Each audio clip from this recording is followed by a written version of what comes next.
Basically এটা রাজ্যপালের মাধ্যমে রাষ্ট্রপতি শাসন হোক বা ইসিআই সরাসরিও রাষ্ট্রপতি শাসনের কিন্তু আবেদন করতেই পারে। এক, দ্বিতীয় হচ্ছে ইসিআই কিন্তু সুপ্রিম কোর্টের দ্বারস্থ হতে পারে। যদি প্রবল বাধার সম্মুখীন হয় তাহলে সুপ্রিম কোর্টে দিতে পারবে না, এবং এতে কিন্তু যারা বাধা দেবেন তারা কিন্তু চরম বিপদ ডেকে আনছেন।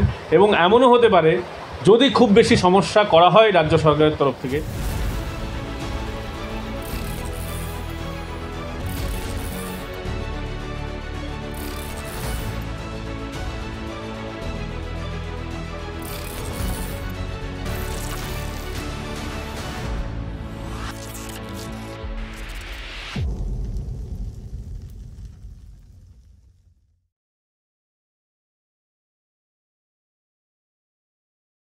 থেকে প্রথমে যেটা বলবো, রাজ্য সরকার কিন্তু মারাত্মক ভয় পেয়েছে। এর আগে আমাদের এ রাজ্যে খুব লিমিটেড কয়েকটা ঘটনা আছে যেখানে আমরা দেখেছি কোনো সচিব পর্যায়ে এত বেশি দ্রুত ছুটে যেতে হয়েছে দিল্লি দরবারে। মুখ্য সচিব তো আর এমনি এমনি দিল্লিতে ছুটে যাননি, তার নেপথ্যে কী হবে হয়তো আমরা কিছুদিন পরে জানতে পারবো। কিন্তু আমরা বুঝতেই পারছি যে নির্বাচন commission, election commission of India কিন্তু ভালো রকম একটা বোঝাপড়া এবার দেবে যে সরকারের তরফ থেকে এখন অবধি যেভাবে এসআইআর যেটা হতে যাচ্ছে বা ইলেকশন কমিশন করতে চাইছে, এই এসআইআরটা কিন্তু রাজ্য সরকার করতে দিতে চাইছে না। মুখ্যমন্ত্রী স্বয়ং বলছেন কারো ভোট কাটতে দেবো না, একজনেরও ভোটার তালিকা থেকে নাম বাদ যাবে না, সেটা রোহিঙ্গা হতে পারে, বাংলাদেশি হতে পারে। তার প্রতি মুখ্যমন্ত্রী কিন্তু দরাজহস্ত হয়েছেন। বাংলার যুবরাজ তিনিও বলেছেন একজনের নাম আমি ভোটার তালিকা থেকে বাদ দিতে দেবো না। আচ্ছা, তৃণমূল কংগ্রেস কি চায় যে ভোটার তালিকায় বাংলাদেশিদের নাম থাকুক, মৃত মানুষের নাম থাকুক? আর তাদেরকেই কি বাঁচাতে যাচ্ছেন আমাদের মুখ্য সচিব? মুখ্য সচিব যে যাচ্ছেন তিনি কিন্তু ভালো ডোজ তার পড়বে। এবং এরপরেও আমরা দেখেছি এর আগে আলাপন বন্দ্যোপাধ্যায় একটু বেগরবাই করেছিলেন, আজও কিন্তু তার পেনশনটা ক্লিয়ার হয়নি। এবার আলাপন বন্দ্যোপাধ্যায়ের যদি ফুট স্টেপ আমাদের বর্তমান মুখ্য সচিব মনোজ পান সাহেব যদি করতে চান তিনি করতে পারেন, কিন্তু এর ফল কিন্তু ভালো হবে না। কারণ মুখ্য সচিব কিন্তু একটা সাংবিধানিক পদে আছেন, তিনি কিন্তু একটা চেয়ার হোল্ড করেন, সেই চেয়ারের মর্যাদা তার রাখা উচিত। এবং ইলেকশন কমিশন এই প্রথমবার এই ইন্টেন্সিভ রিভিশন করছে এমনটা নয়, 50-এর দশকে হয়েছে, 60-এর দশকে হয়েছে, 70-এর দশকে হয়েছে, বাম আমলে হয়েছে। তাহলে কি এমন সমস্যা হলো? বাম আমলেও তো 2002 সালে স্পেশাল ইন্টেন্সিভ রিভিশন হয়েছিল, এই ধরনের একটা রিভিশন হয়েছিল। শোনা যায় যে 25 থেকে 28 লক্ষ লোকের নাম বাদ গিয়েছিল, একজ্যাক্ট ফিগারটা আমার মনে নেই, কিন্তু 25 লক্ষের আশেপাশে নাম বাদ গিয়েছিল। তাহলে এখন হলে যদি যারা বাইরের মানুষ আছেন, এটা তো সত্যি আমাদের রাজ্যে বহু জায়গায়, আমি এই দমদমে যেখানে আমরা বসে আছি, দমদমে একটি কলোনি আছে সাতক্ষীরা কলোনি, মতিঝিলের কাছে। গোটা বস্তিটাই হচ্ছে রোহিঙ্গা বাংলাদেশিদের দ্বারা অধ্যুষিত। পুলিশ জানে, ওখানকার কাউন্সিলর জানে। আমি দায়িত্ব নিয়ে বলছি, আমি নিজে সেখানে গিয়ে দেখে এসেছি যে বহু মানুষের কাছে বাংলাদেশের যে সবুজ পাসপোর্ট হয় সেটা তাদের কাছে আছে। এবং কলোনিটার নামই হচ্ছে সাতক্ষীরা। এই আমাদের বসিরহাটের ওপারে গেলে সাতক্ষীরা যে জায়গাটা রয়েছে সেখানকার নামে নামাঙ্কিত। প্রশাসন কিন্তু সব জানে, তারপরেও যে ভোট আমাদের এই তোষণের যে রাজনীতি যদি আমাদের মুখ্যমন্ত্রী করতে চান তাহলে কিছু বলার নেই।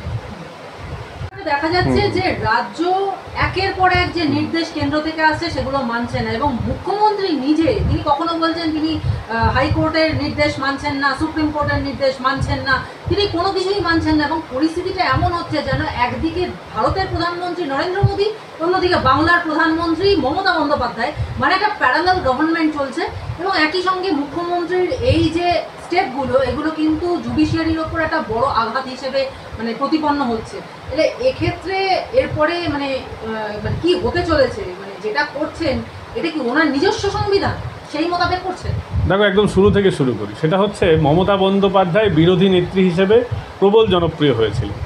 আপনারও মনে থাকবে যে মমতা বন্দ্যোপাধ্যায়ের একটা খুব বিখ্যাত ছবি আছে, একটা গাড়ির উপরে, জয়প্রকাশ বাবুর গাড়ির উপরে তিনি নৃত্য করেছিলেন এমনটা বলা হয়, সত্যি মিথ্যা আমরা জানি না, কিন্তু এই ছবিটা কিন্তু ব্যাপক এখনও সোশ্যাল মিডিয়ায় দেখা যায়। উনি খুব ভালো বিরোধী নেত্রী। এবার যখন উনি শাসক হয়েছেন তখন উনি চিরকাল বিরোধী খুঁজে গেছেন। প্রথমে তিনি কংগ্রেসকে বিরোধী বানিয়েছেন, যার হাত ধরে তিনি ক্ষমতায় এসেছিলেন 2011 সালে। 2014 সালে কংগ্রেসের পতন হলো, নরেন্দ্র মোদী প্রধানমন্ত্রী হলেন। তারপর বিজেপিকে তিনি শত্রু বানিয়েছেন। তিনি এরকম মাঝে মধ্যে না শত্রু খুঁজে বেড়ান। এখন যেটা হয়েছে তিনি সমাজের সংখ্যাগুরু জনগণকে মনে হয় নিজের শত্রু মনে করছেন। তার জন্য দেখবেন যত সামাজিক প্রকল্পগুলো আছে বেশিরভাগ ক্ষেত্রে দেখবেন একটা নির্দিষ্ট ধর্ম সম্প্রদায়ের মানুষকে দেওয়া হয়।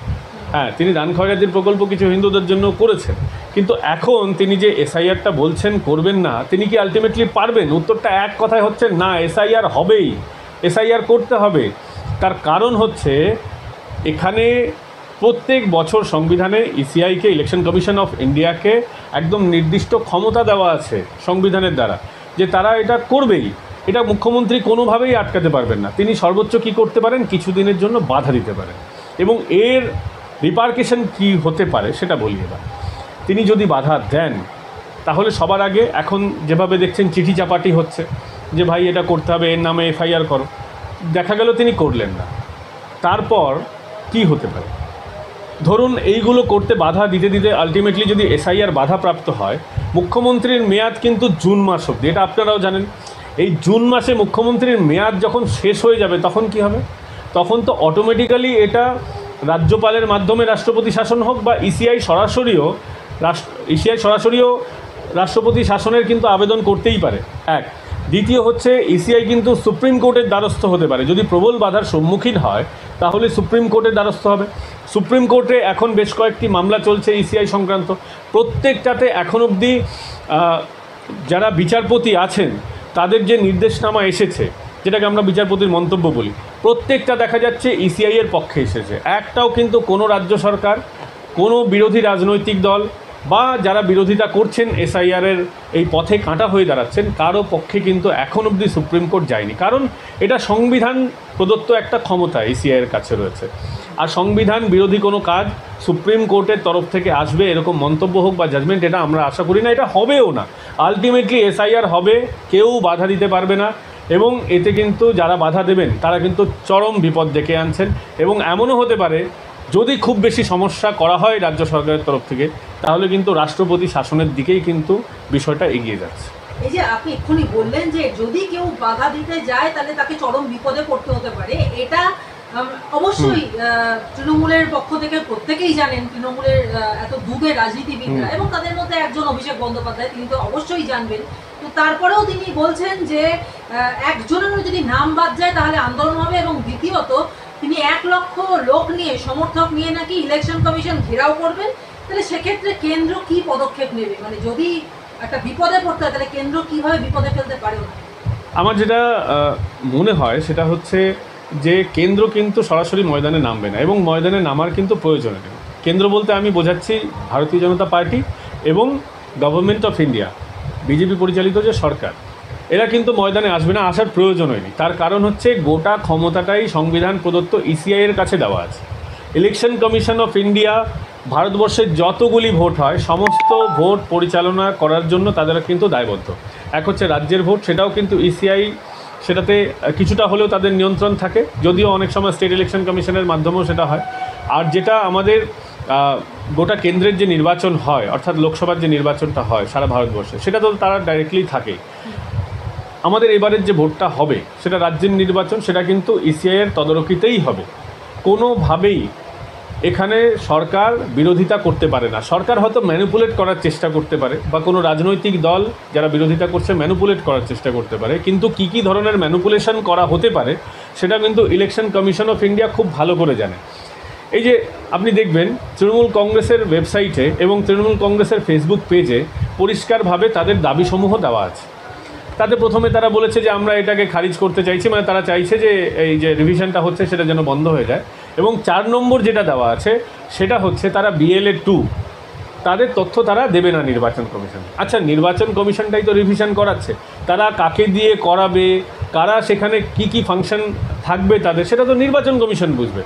তৃণমূল কংগ্রেসের আপত্তি কোথায়? BLA কে হবে এবং BLA তথ্য নির্বাচন কমিশনের কাছে যাবে না, এতে তৃণমূল কংগ্রেসের আপত্তি কোথায়? তৃণমূল কংগ্রেস বলছে যে BLA 2 এর যে তথ্যটা সেটা যদি ইসিআইয়ের কাছে যায় তাহলে সেটা নির্বাচন কমিশনের কাছে পৌঁছে যাবে।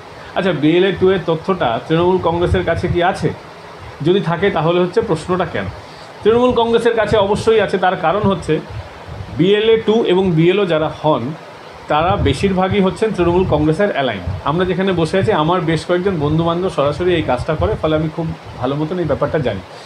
অনেকেই যারা পৌরসভার কর্মী আছেন, 4th গ্রেড স্টাফ আছে, 3rd গ্রেড স্টাফ আছেন, গ্রেড 2 স্টাফ আছেন, তারা কিন্তু এই সমস্ত নির্বাচনী কাজের সঙ্গে যুক্ত হন এবং বেশিরভাগই হচ্ছে, যেহেতু এখন শাসক দল তৃণমূল কংগ্রেস, তাদের পৌরসভায় তাদের লোকেরাই বেশি আছে, তারা এই সমস্ত কাজগুলো করে। এবার তারা যেহেতু একটা রাজনৈতিক দলের সঙ্গে যুক্ত, সমাজে কিন্তু সবাই জানে। এবার এরা যখন নির্বাচন কমিশনের আওতায় চলে আসবেন এবং এই তথ্য যদি নির্বাচন কমিশন, ভারতীয় নির্বাচন কমিশনের কাছে যদি থাকে, তাদেরকে আইডেন্টিফাই করা সহজ হবে। কারণ আমার পাড়ায় কে তৃণমূল করে, আমার পাড়ায় কে বিজেপি করে, কে সিপিএম করে, আমি খুব ভালো মতন জানি।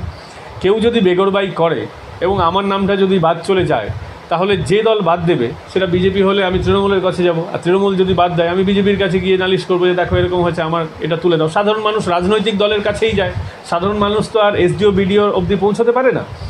তো এই ঘটনাগুলো যখন হবে, তখন এই ব্যাপারটা যে রাজনৈতিক দলের বিরুদ্ধেই অভিযোগ উঠুক, অন্য রাজনৈতিক দল বা তার বিরোধী রাজনৈতিক দল ইলেকশন কমিশনের কাছে চলে যাবে। ফলে গোটা বিষয়টা কিন্তু ভান্ডাফোর হয়ে যাবে যে কীভাবে ম্যানিপুলেট করার চেষ্টা হচ্ছে, এবং এটা তৃণমূল কংগ্রেসও জানে এবং এটা কিন্তু ইলেকশন কমিশনও জানে, এবং এটার জন্য এরা আপত্তি করছে যে BLA 2 বা এই ভোট সংক্রান্ত কাজের সঙ্গে যারা নিচু তলায় যুক্ত হবেন সেই তথ্য ইলেকশন কমিশনের কাছে যাবে না। কেন যাবে না? ইলেকশন কমিশন পরিচালনা করছে, তারা জানবে না